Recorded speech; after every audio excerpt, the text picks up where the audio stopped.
ഈ ബ്രൈറ്റ് അക്കാഡമിയുടെ ഇന്നത്തെ ക്ലാസ് ഏറ്റവും നല്ലതായിട്ട് എനിക്ക് തോന്നിയത് ഇതിലെ ആമുഖം പറഞ്ഞ മനസ്സിൽ നല്ലോണം പതിഞ്ഞിട്ടുണ്ട്. എന്നാലും എല്ലാവരെക്കാളും ടെൻഷൻ എനിക്ക് അതിൻ്റെ അധ്യക്ഷനും വേദിയിലിരിക്കുന്ന ആളെല്ലാം ഇങ്ങനെ മറന്നു പോകുന്നുണ്ടായിരുന്നു.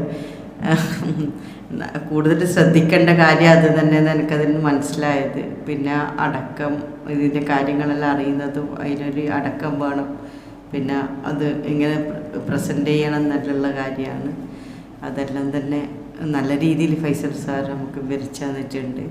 പിന്നെ എൻ്റെ ബ്രദേഴ്സ് രാജേഷ്, മുഹസിൻ, അസീസ്, എൻ്റെ ഹസ്ബൻഡ് ഒക്കെ.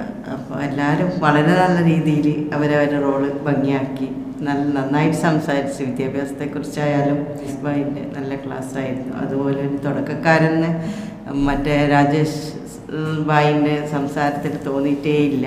വളരെ ഉഷാറായിട്ട് തന്നെ സംസാരിച്ചത്. ഞാനായിരുന്നു ഏറ്റവും പോക്ക് ഞാൻ വിചാരിച്ചത് മനസ്സിലുണ്ട്. എന്നാലും എല്ലാവരെയും അഭിനന്ദനങ്ങൾ കേട്ടപ്പോൾ ഭയങ്കര സന്തോഷം, ഒരു കോൺഫിഡൻസ് ഉണ്ട്.